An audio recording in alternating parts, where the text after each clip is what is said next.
I was raised for one thing, to be the heir to the Miller dynasty, only to be discovered as a total fraud. After the real son was found, the entire family was waiting for me to flip a table and lose my mind. Instead, I just efficiently started packing my bags. Finally, I can get out of here, I said. Thanks for everything, folks. The real heir was stunned. He asked, "You don't hate me?" I clapped him on the shoulder. "Buddy, do you have any idea what the rules are in this house? You're up at 5, morning run at 6, curfew at 8, and a family meeting at 9. Every single day, you're reading the Wall Street Journal, studying investment banking, getting every expense approved, having your meals weighed, and if you want to date someone, they have to get a full physical." Watching the color drain from the real heir's face, I made my stylish exit. I cheered, models and bottles in Miami, here I come. But the next second, my phone rang. I was slacking off on my desk job, playing a game, when the call from Mr. Peterson, the family butler, made my hand jerk so hard my character was instantly killed. "Mr. Ethan, you are to return to the estate at once." I shot up straight in my chair, glancing at the date on my computer screen. My heart sank. It couldn't be, could it? I said, "Mr. Peterson, is it?" "Yes," he replied, his tone grave. "Leo Miller's DNA results are in. Your father has sent a motorcade to retrieve him." I sprang out of my office chair. Alex in the next cubicle, still lost in his game, jumped in surprise. He stared at me with wide eyes and asked, "Ethan, did you win the Powerball or something? You look ecstatic." "Even better," I replied. I shut down my computer in a flash, grabbing the tiny decorative cactus from my desk and stuffing it into my pocket. "I'm finally free," I yelled. Alex asked, "Okay, but why are you stealing office supplies?" "I've had it for 3 years," I said. "We've bonded." Half an hour later, I stood at the gates of the Miller estate and took a deep breath. "One last time, Ethan. Nail this final performance, and you're out of this gilded cage for good." I pushed open the grand doors. The atmosphere in the living room was so thick you could cut it with a knife. My dad, my mom,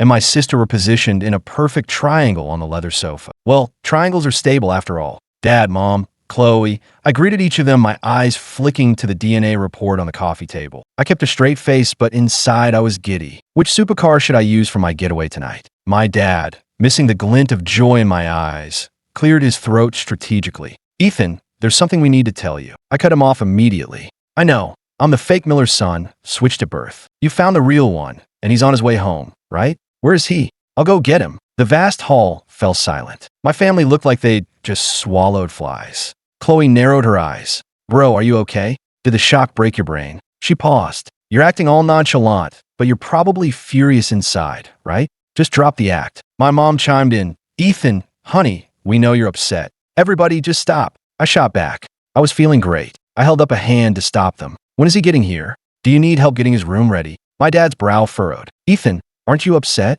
I still think of you as my own son." I cut him off. "Why would I be upset?" I shrugged. "It'll be great to have a little brother." 3 pairs of eyes stared at me, full of suspicion. They clearly didn't buy it. In their version of events, I was supposed to be screaming, throwing things, and having a complete meltdown. They had probably even planned to wait for me to calm down before letting Leo Indiana. My sister started, "After Leo gets here, your status." Chloe prompted in a low voice, with a weirdly expectant look on her face, as if she was dying for me to snap. Too bad for her. I just scratched my cheek with a vacant expression, refusing to take the bait. "Nobody can manipulate me because I'm useless." Chloe sneered, "Whatever, keep pretending, bro." Then, like a child showing off, she waved over the butler. Mr. Peterson immediately led in a skinny, nervous-looking kid. He was hunched over, head down, looking terrified, like he was bracing for a fight. The second I got a clear look at his face, I understood how they found him. He wasn't just similar, he was a spitting image of my dad. I took a step forward, and the family's wary eyes darted between us like spectators at a tennis match. Wanting to mess with them, I put on a dark expression and walked toward him with deliberate slowness. Then, as they all watched in horror, I suddenly raised my hand and clapped him on the shoulder. "Welcome home, little brother," I said. Leo froze completely, his eyes wide as saucers. He stammered, You don't hate me? I took your place." I laughed. "Hate you? Are you kidding?" I couldn't be more grateful. Before I could say more, a dramatic wail erupted behind me. My mom, channeling her inner soap opera star, lunged forward and pulled Leo into a tight hug. "My poor baby, you've suffered so much." My mouth twitched. I quietly took a couple of steps to the side to give my dad and Chloe room to join the performance. The 4 of them clung together in a group hug, a scene straight out of a primetime family drama. Standing off to the side, Watching their raw emotion, I felt a flicker of something complicated, but I quickly shook it off. While they were lost in their touching reunion, I quietly backed away and headed upstairs. I started packing with practiced efficiency, the first items to go being the 2 books on my nightstand, The Legacy of Wealth and The Scion's Discipline, straight into the trash. 20 minutes later, I reappeared at the top of the stairs, dragging 4 large suitcases behind me. The looks on my family's faces were priceless, a frozen tableau of shock. "Ethan, what the hell are you doing?" my dad yelled. "Are you looting the place?" "I'm making room for Leo," I replied. Leo scratched his head, embarrassed. "Bro, you don't have to." I could see how awkward he felt, so I gave his back a reassuring pat. "Buddy, do you know the rules of this house?" He just shook his head, looking lost. I started ticking them off on my fingers. 5 a.m. wake-up call, 6 a.m. run, 8 p.m. curfew, 9 p.m. family meeting, daily readings from the Wall Street Journal, lessons in investment banking, contract negotiation, and 8 different languages. Every dollar you spend has to be approved. Every meal is weighed. Oh, and I'll never forget my 18th birthday. I finally landed a date with the girl of my dreams, and the family asked if she'd be willing to submit to a full medical exam first. She ended up transferring schools to get away from me. Leo's face grew paler and paler as he slowly turned to look at our parents. "Ethan, stop being so dramatic," my mom snapped. "Dramatic? I'm just describing a typical Tuesday." My sister, always the quickest on the uptake, was the first to sense something was off. "Bro, where are you going?" "To live like a normal person," I said with a grin. She looked at me like I'd grown a second head, her expression dripping with disdain. "Oh, please stop bluffing. Everyone knows you're useless at everything except eating. You'd star without the Miller name." I paused and gave her a mysterious smile. "Little sis, want to guess how much I've managed to stash away over the years?" I said, "Honestly, all I can do right now is thank my lucky stars." Chloe was speechless. Leo grabbed the lapels of my designer coat, his eyes welling up with tears. "Bro, don't go. Don't leave me here all by myself." I took his hand with a look of profound pity and patted it. "Leo, my boy, you're the sole heir of the Miller fortune now." With that, I gave a jaunty wave, grabbed my suitcases, and walked out of the Miller mansion without a backward glance. "Good luck with all that," I called out. "Miami, here I come." Outside, my buddy Alex was waiting in his Hummer. When he saw my 4 massive suitcases, his jaw nearly hit the pavement. "Ethan," he said, shocked, "did you kill someone?" I didn't have time to explain. I threw open the back, shoved my luggage inside, and frantically buckled my seatbelt. "Go, go, go," I yelled. "Drive, before they realize." Alex hesitated for a second, then jumped in the driver's seat and slammed on the gas, the engine roaring to life. I took one last look at the Miller estate, my home for over 2 decades, and let out a triumphant, villainous laugh. "I, Ethan Miller, am finally free," I screamed. A second later, I heard my dad's voice roaring from the house. "You little bastard, get back here." "Stop him. He cracked my personal safe. That was 30 years of my private savings. Give me back my money." After I explained the whole story, Alex finally breathed a sigh of relief. "All right then," he said. "So, where are we going to celebrate?" Alex's question snapped me in a party mode. A momentous occasion like this demanded a proper celebration. I rubbed my hands together excitedly and pulled up the note on my phone titled 100 Things to Do After Escaping the Millers. I announced with passion, "First stop, a greasy slice of New York pizza. Second stop, a food truck burrito. Third stop, a Texas barbecue joint." I was starving. The wind whipped through the open window, carrying the smell of street vendors and the sweet scent of freedom. Back at the Miller house, every meal was curated by a nutritionist. No fried foods, nothing with a high glycemic index, and absolutely nothing with a strong odor. But now I rolled down the window and screamed at the night sky. To hell with all their rules and etiquette. From now on, I'm eating what I want when I want. Who's going to stop me now? Who? Alex rolled his eyes. "Give me a break. You've never even held a girl's hand, and now you're acting like a playboy." He paused, then delivered the killing blow. "Besides, are you just going to forget Emma Vance exists?" I choked, my bravado instantly deflating. Emma Vance. Her name was like a bucket of ice water dumped over my head. Seeing my silence, Alex clicked his tongue. "What, getting cold feet?" I forced a smile. "It's not that. That marriage arrangement was a business deal between 2 families. It has to be the biological son. Who am I in this equation? It's better to be smart and keep my distance." Alex scoffed. "Don't give me that. You 2 grew up together. Emma, you're reading too much into it." I cut him off. I shook my head. "It was just a business merger. The Vance family doesn't care if the groom is Ethan Miller or Leo Miller, as long as he's a Miller. Aside from the millions I siphon off, I'm a nobody now. Why would someone like Emma still give me the time of day? Why does happiness always feel so fragile? The thought was agonizing. She was supposed to be my wife, and now she'll be my brother's. The next day, I dragged myself out of bed around noon, my head feeling like it had been run over by a freight train. The sun was streaming through the window. I squinted at my phone, 1:30 p.m. Perfect. I'd slept through breakfast and lunch. Classic me. My phone was blown up with messages from Alex. From last night. Ethan, you're really living it up. Try to stay conscious, man. Don't embarrass yourself. And from this morning. So, how'd it go? Have a good time with Emma last night? No need to thank me. I know you've been obsessed with her forever. It's only natural you couldn't control yourself. What Emma? Where did Emma come from? I rubbed my temples, trying to piece together fragments of my memory, but my brain was a total fog. I scrolled down and saw he'd sent a video. The moment I hit play, I nearly threw my phone across the room. On screen, my face was flushed and I was pontificating wildly, one foot propped on a plastic chair as I gazed at the ceiling at a 45-degree angle. I dramatically ripped off my jacket and declared, Alex, you must remember this. Love will betray you, but a good brisket sandwich never will. A long-suffering Alex picked up my jacket and tried to put it back on me. I struggled, but he managed to force it over my shoulders.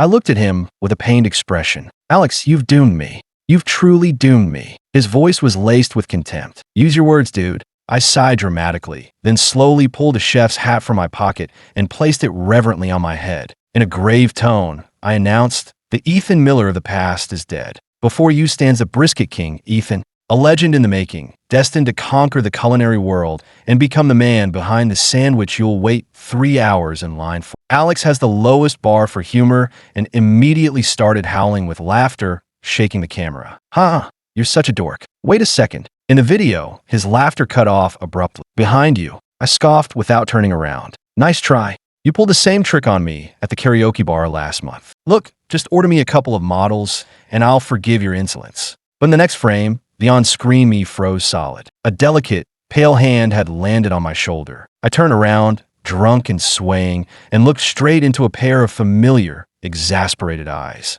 It was Emma Vance, dressed in an elegant designer dress that screamed high society, looking completely out of place in the smoky haze of the barbecue joint. And there I was, standing on a plastic chair with a chef's hat on, hiccuping. The air froze. The me in the video, having lost all sense of judgment, broke into a goofy grin. I reached out and poked her cheek. Did you order this one? She's gorgeous. Kinda looks like my wife, though. Annoying. I leaned in closer to Emma, studying her with blurry, drunken eyes. But this one's kinda cold. Doesn't she know how to smile? With that, I grabbed her cheeks with both hands and physically pulled the corners of her mouth up into a grotesque smile. I'd completely smeared her lipstick. Her normally cool, distant eyes were wide with shock, her long lashes fluttering. The video cut out. I was speechless. The phone slipped from my hand and clattered onto the bed. I slid down to the floor, buried my face in my hands, and let out a despairing groan. Just kill me now. Just as I was contemplating a dignified way to leave the planet, my phone rang. The caller ID read, Emma Vance. I scrambled to answer, my voice cracking.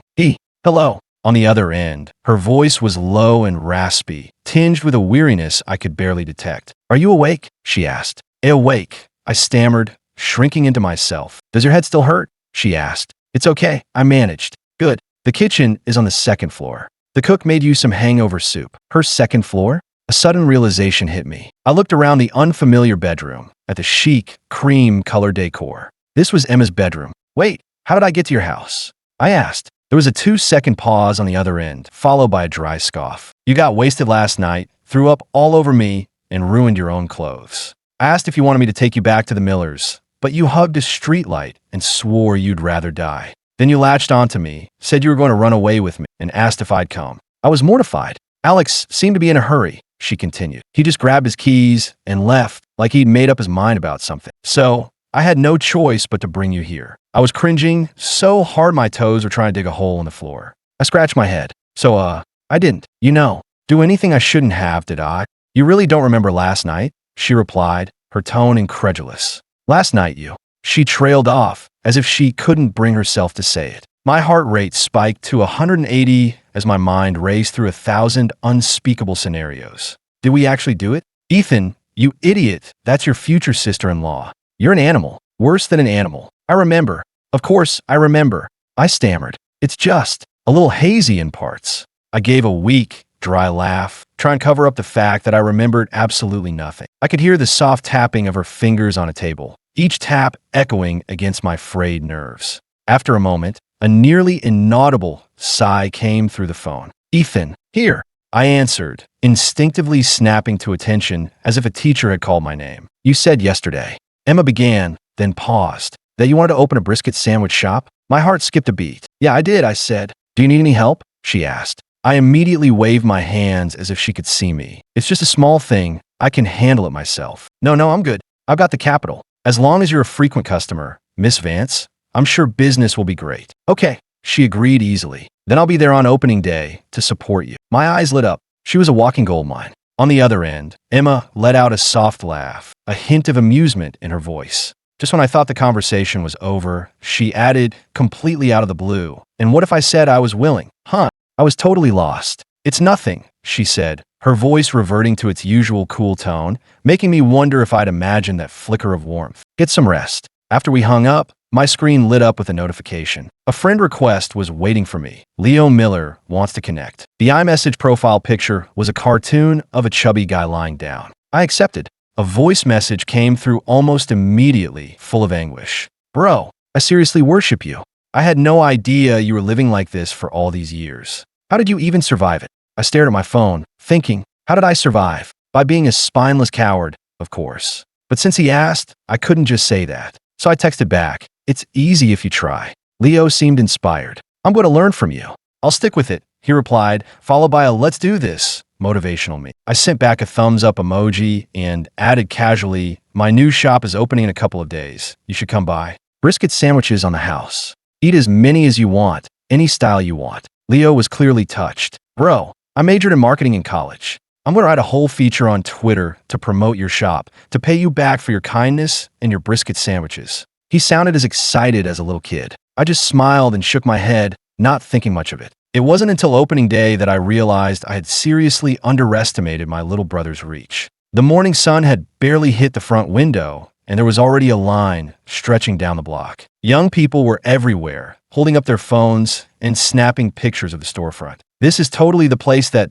big food blogger recommended, someone said. I saw his post and had to come. This brisket sandwich is insane. I'm definitely telling my followers about it. Another person added, oh my God, this sandwich is so good I could cry. I'll say it again, Texans can't live without brisket, just like the French can't live without wine. Apple Pay, $12. Venmo, $23. The sound of payment notifications was like a symphony, and my smile grew wider and wider. I never would have guessed I had an influencer in the family. It turned out Leo ran a food blog with 200,000 followers, something even our parents didn't know. As I counted the cash, I felt a pang of guilt. Ethan, you idiot. You have such a great brother, and you're still hung up on his future wife? What kind of person are you? By noon, the crowd had swelled, and my hands were a blur as I sliced brisket. I was run off my feet, so tired my hands were shaking, but the feeling was incredible. I'd never known the simple joy of earning my own keep, the satisfaction of making money with my own two hands. It was a feeling I'd never once had back at the Miller estate. At 6 in the evening, the last of the customers finally cleared out. I was counting the day's earnings when the bell on the door chimed. Sorry, we're closing up, I said, looking up. I froze. Emma Vance was standing in the doorway, wearing a chic cream-colored trench coat. Behind her, a red Ferrari gleamed in the setting sun, practically radiating wealth. Just her standing there felt like the whisper of old money. That's the woman I fell for. Her class is just on another level. She walked closer, her gaze fixed on me, a hint of confusion in her eyes. Back at the Millers, I never saw you this happy, she said. I thought you only opened this shop because you had nowhere else to go. I laughed as I continued to count my cash. Miss Vance, that's where you're wrong. If everyone was a trust fund kid or a CEO, who would be left to make these delicious brisket sandwiches? Besides, the world needs ordinary people. A life without dramatic highs and lows, without constant thrills,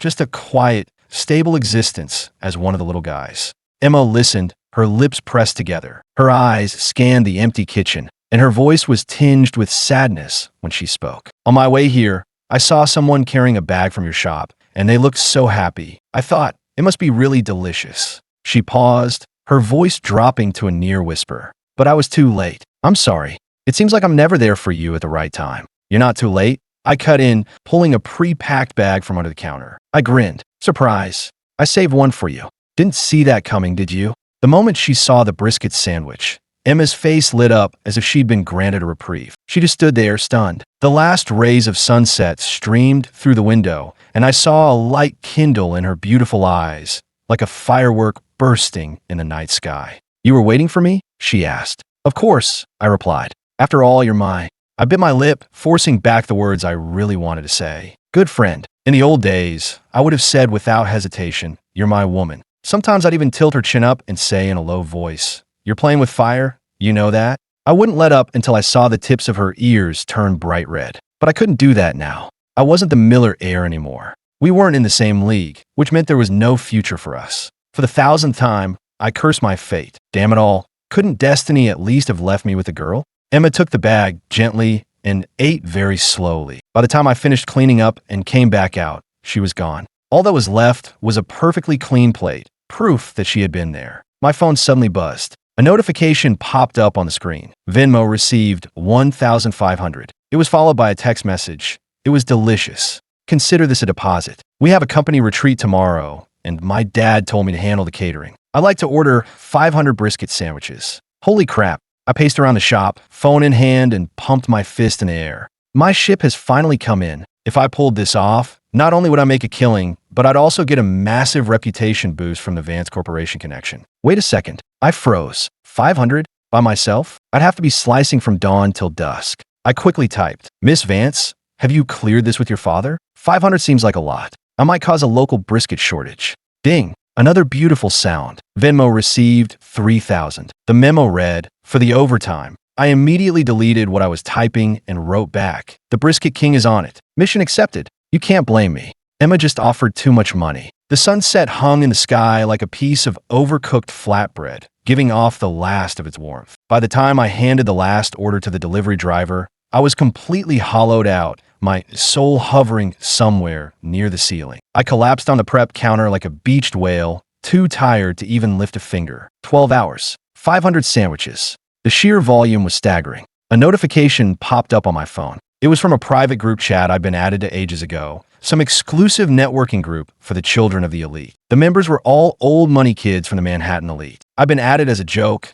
something for them to laugh at. But they soon found I was no fun. I didn't react to their provocations, making me boring. My presence was so minimal they'd forgotten to kick me out. Isabella Thorne. Elmeo girls, have you seen the new Miller heir? He tried to say hi to me earlier, and I just rolled my eyes at him. He got so awkward he didn't know what to do with his hands and could barely string a sentence together. All he did the whole night was stuff his face. How is that loser fit to be the Miller heir? Someone else replied. I mean, Ethan wasn't much better, but at least he knew Brazilian Jiu-Jitsu. That was kind of interesting. I stared at the screen in disbelief. Had these people completely forgotten I was still in chat? I held down the voice note button and said in a low, menacing voice, just a reminder, I'm still in this group. Feeling that wasn't enough, I added, and if any of you talk crap about my brother again, I'll personally make sure you regret it. The chat went dead silent. Then, a new message popped up. WTF, why is Ethan still in here? Who added him? Why wasn't he kicked? Alex, was this you?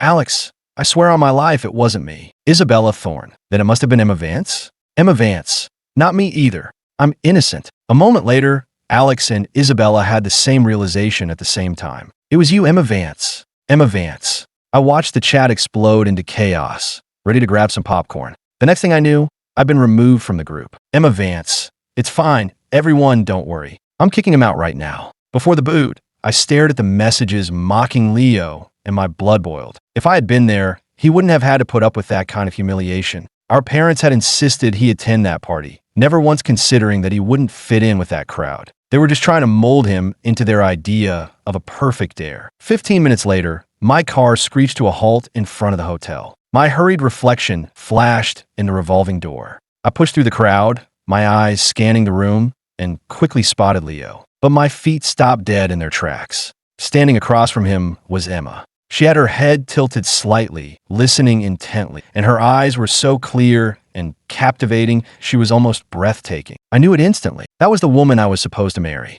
No, wait, I remembered. She was going to be my sister-in-law. The best we could be was friends. A friend is a friend. A friend can't become your wife. Once she's your wife, you can't just clap her on the shoulder and go on adventures together. If she's your wife, you just end up tangled in the sheets at night, lost in a haze of love and desire. So a friend has to be a wife. No, wait, a wife has to be a friend. Sorry, I meant friend. You smell amazing. No, what was I saying? Forget it. In this situation, me showing up as the ex-fiancé would only make things more awkward. I scanned the room, and my eyes landed on the dessert station. Hidden behind a decorative screen, I could overhear their conversation without being seen. I crept over, snagging a piece of fruit from a passing waiter's tray. I repeated a mantra in my head. If I'm quiet enough, I am a decorative plant. Suddenly, Emma's voice cut through the noise. Mr. Miller, I thought you said Ethan was coming tonight? My dad's voice was thick with embarrassment. That boy. We haven't seen or heard from him. He hasn't sent a single text in days. He's so unreliable. He added, when I said my son would be here, I meant Leo. Emma sounded disappointed. I see. Well, if there's nothing else, I should be going. Oh, wait, my dad said. You're aware of our family situation. Ethan isn't our biological son. If you prefer, we could change. He let the sentence hang in the air. Emma was smart. He didn't need to spell it out. The air grew thick, and my chest felt tight, like it was stuffed with cotton. I had told myself over and over that this would happen. So why did it still sting so much? I took a vicious bite of my apple. After a moment, Emma took a step back and said in a firm voice, Mr. Miller, when I agreed to this arrangement, it was never about an alliance with the Miller Corporation. It was only because the person I was supposed to marry was Ethan. I stopped breathing. Her tone was respectful, but firm.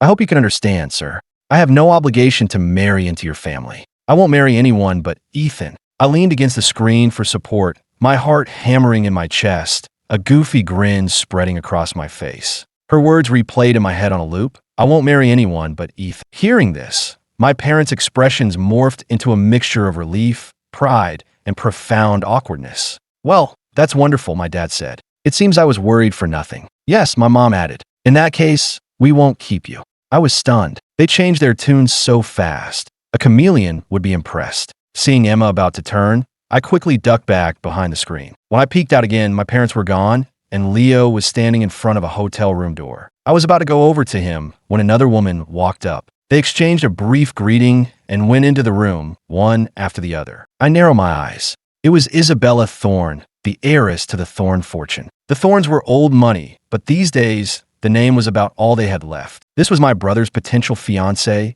I crept up to the door and pressed my ear against it. An arrogant female voice drifted out. Leo, let's be clear. I have absolutely no desire to marry into your family. To us, nouveau riche families like yours are nothing. My family has been prominent since my great-great-grandfather's time. We have connections, we have influence. What do you have besides cash? Everyone knows the Millers just got lucky with some tech boom and have been desperately trying to buy their way into real society ever since. You think you're so clever, but to people like us, to old money, you're just pathetic clowns. No better than beggars. She paused. However, if the price is right, I might be willing to consider it. I pulled out my phone and managed to pry the door open a crack. Leo just looked confused, stammering, I don't think that's fair. Your family needs money, and our family needs connections. It's a simple transaction, isn't it? We can just negotiate the terms. Why are you being so hostile? Isabella had clearly never been spoken to like that in her life. Her face turned crimson,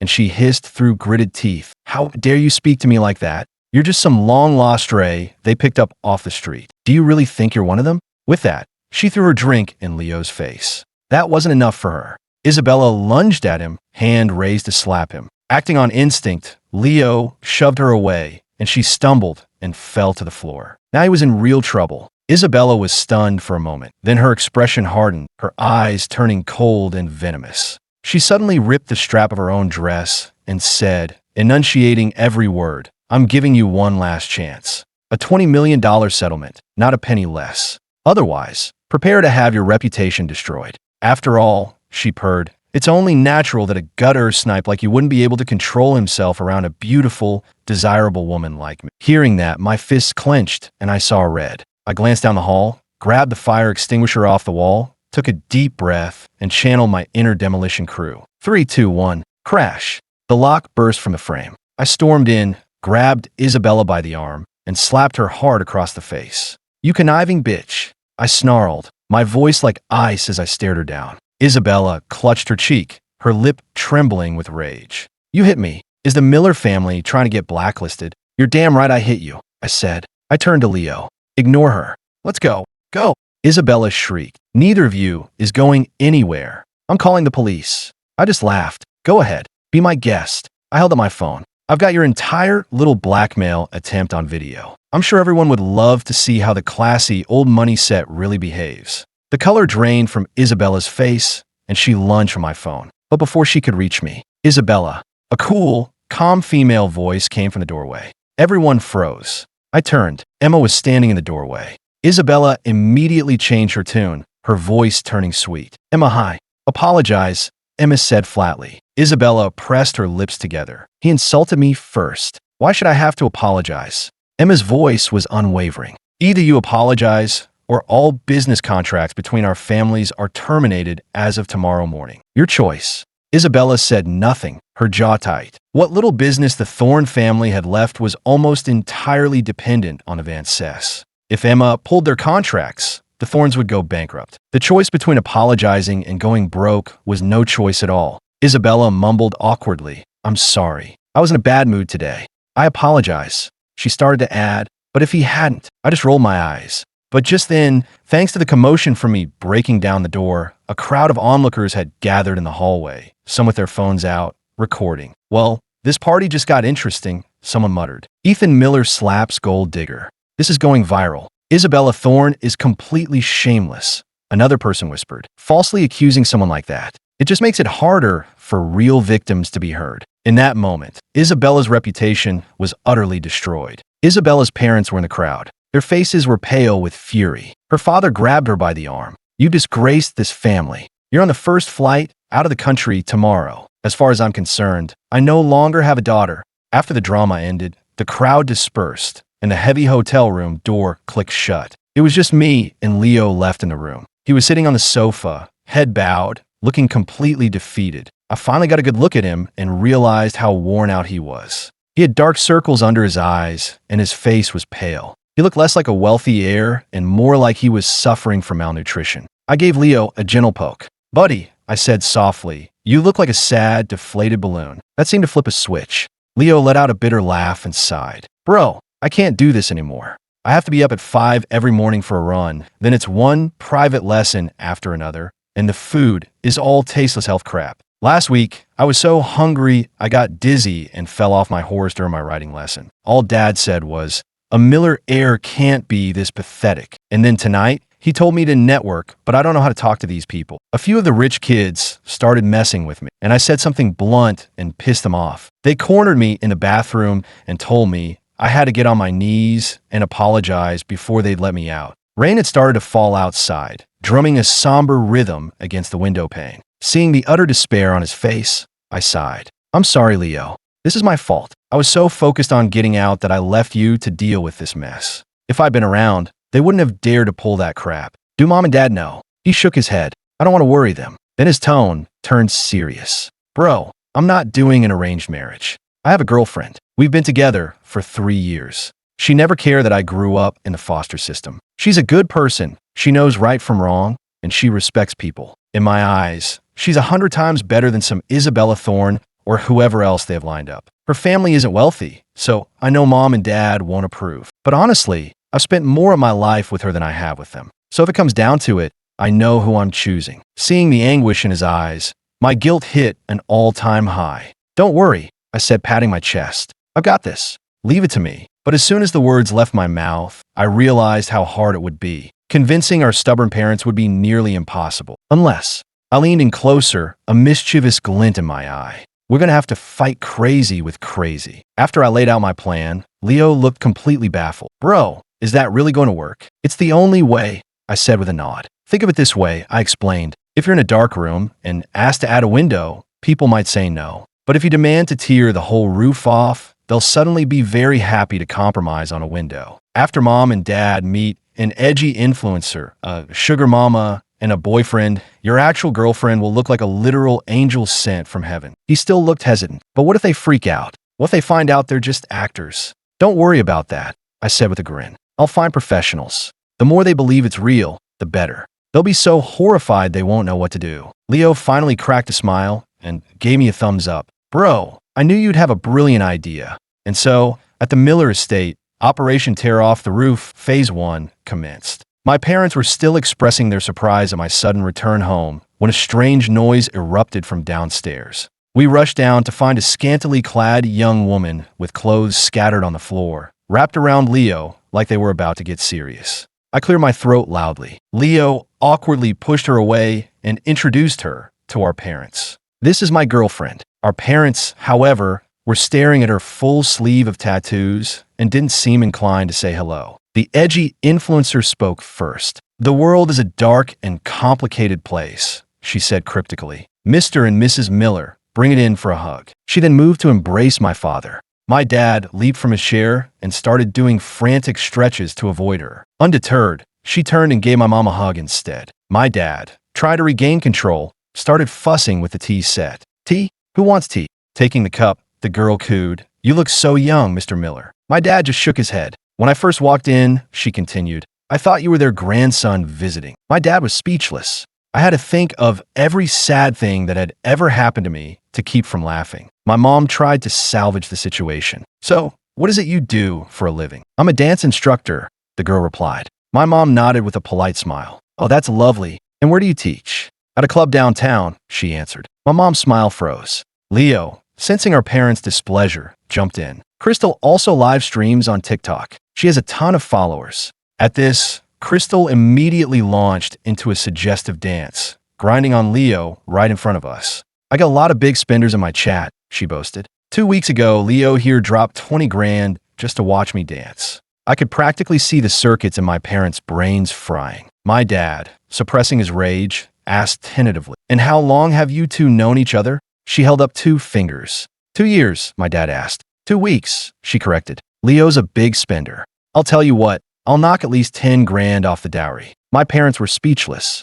They had already condemned this girl in their minds. But, ever polite, they invited her to stay for dinner, planning to use the meal as an opportunity to gently persuade her to get lost. The meal had just begun, and my parents were already frowning at the way she was slurping soup directly from her bowl. You're supposed to use a spoon for, my mom began. But before my mom could finish, Crystal had already started a live stream, panning her phone around the dining room. Hey guys, check it out. I'm at my future mother-in-law's place. Look at this setup. I'm gonna be set for life. My dad did a spit take with his soup. I quickly handed him a napkin. She was a true professional, always in character. After 2 bites of food, she flipped the camera around to face my parents. Come on, she said, say hi to my followers. Before they could process what was happening, my parents gave a weak, automatic hello. Then she aimed the camera at me and Leo. We both waved on cue. So, when's the wedding? Crystal chirped her phone. Let's get this stream to 1 million likes tonight, people. 1 million. You can ask us anything.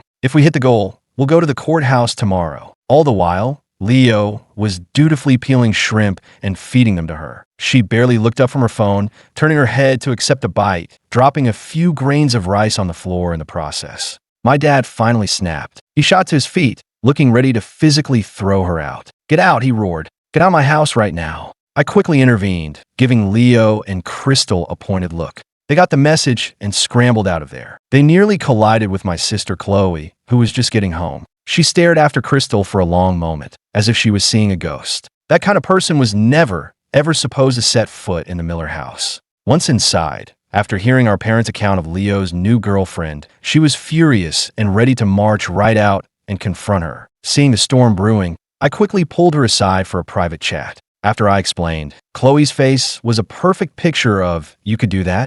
I lowered my voice. Just play along. Nod yes. Shake your head no. You in? Chloe nodded enthusiastically. I'm in. With Chloe on board, the plan went even more smoothly. She worked on subtly convincing our parents to be more open-minded, while I openly sided with Leo. All Leo had to do was act completely smitten, which drove our parents even crazier. 2 weeks later, Operation Tear Off the Roof, Phase 2. Action. Leo once again made an introduction. Mom, Dad, this is my new girlfriend. She comes from a very academic family. She's a professor. My mom was smiling politely, but when the woman took off her sunglasses and mask, revealing a face that was easily my mother's contemporary, her smile twitched. The professor went straight for the kill. It's so nice to meet you, Mom, she chirped. My mom looked like she was about to faint. I quickly gave her one of my brisket sandwiches to stabilize her blood sugar. This was all a game, but her health was important. Chloe played her part, ushering the happy couple out the door. 1 month later, Operation Tear Off the Roof, Phase 3. Our parents looked at the 6'1" corrections officer standing before them. Something fell off, but they couldn't quite place it. At least this one seemed relatively normal. She was beautiful, polite, and after a few questions, her family background seemed perfectly acceptable. Not a perfect match, but they were satisfied. After dinner, Leo said casually, "Aren't you hot in that wig? You should take it off." My mom looked completely confused. "What wig?" Before Leo could explain, the guest reached up and pulled off a full wig, revealing a man's short cropped hair underneath. In a booming baritone, he said, "Man, you should have said something sooner.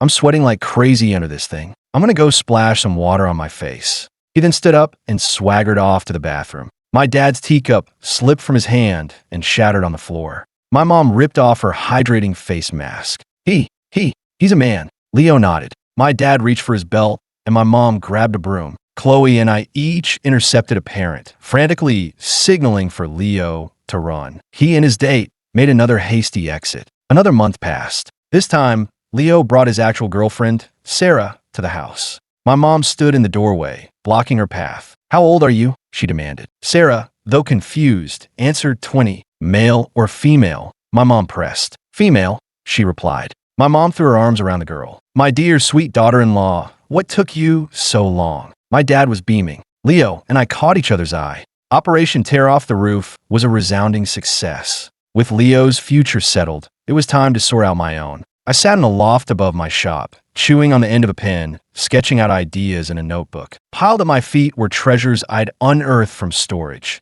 Paper cranes from preschool, birthday cards from elementary school, handwritten notes from middle school, a scarf from high school. And then, a flood of postcards and souvenirs Emma had sent me from all over the world when she was studying abroad. For years, she had been sending me the entire world piece by piece. The person I loved me back. How lucky could one person be? I gave myself a mental pep talk and got to work, wrestling with strings of fairy lights, creating a photo collage, scattering rose petals, and attempting to bake a heart-shaped cake. I decided to propose on the second-floor terrace. Emma had been stopping by the shop every day, so it was the perfect chance to surprise her. My phone rang as I was trying to secure a string of lights with one hand. "Hello? Yes, that's the champagne I ordered. The 999 roses? Yes. Could you please have them brought up to the second floor?" Everything was ready. All I needed now was the girl. I excitedly sent a voice message to Emma. "Hey, the shop's closed today, but I saved something for you. When can you swing by to pick it up?" She replied instantly. "I'll head over as soon as I get home." About an hour.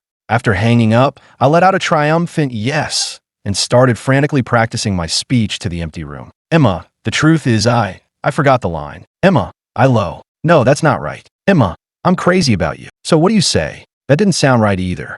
Alex, watching my one-man show over FaceTime, was laughing so hard he was snorting. "Ethan, are you proposing or challenging her to a duel? Just speak from the heart, man. Whatever you say will be fine if it's genuine." He had a point, so I gave up rehearsing. For the next half hour, my heart felt like it was going to beat its way out of my chest. I paced the terrace, checked my hair in the mirror a dozen times, and even started neurotically plucking rose petals. She'll say yes. She'll hesitate. She'll say yes. She'll say yes. I was on the 99th petal when the doorbell chimed. Emma pushed the door open to an empty shop. "Ethan, I'm on the second floor."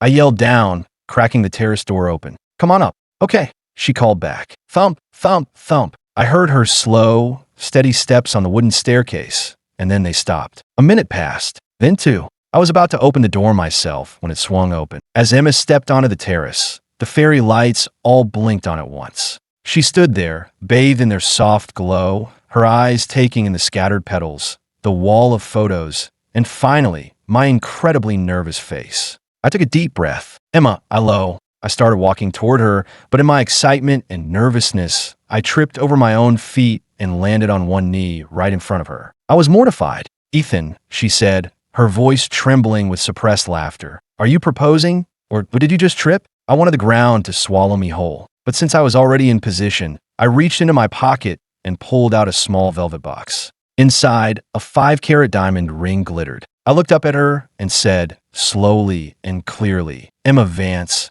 I've had this ring for a very long time, but I was never brave enough to give it to you. Will you let me put it on your finger now? I asked, my eyes full of hope. Emma nodded vigorously, holding out her trembling left hand. I will, she whispered. After I slipped the ring on her finger, I scratched the back of my head. You know, Emma, I had a whole 30-minute speech prepared, and I didn't get to use a single word of it. She let out a soft laugh and leaned her head on my shoulder. It's okay, she said. I got the message. So, can I kiss you? The question tumbled out of my mouth before I could stop it. You can. Her words were lost as our lips met. I couldn't wait another second. I tangled my hand in her hair and deepened the kiss. My vision blurred. All I could see were her fluttering eyelashes and the faint blush creeping up from her cheeks. She pulled back an inch, breathing heavily. Let me breathe, she gasped. Her face was flushed, her eyes soft and full of affection. What's the rush? She teased. In the soft light, her sweater slipped off one shoulder. She wrapped her arms around my neck. The night is young,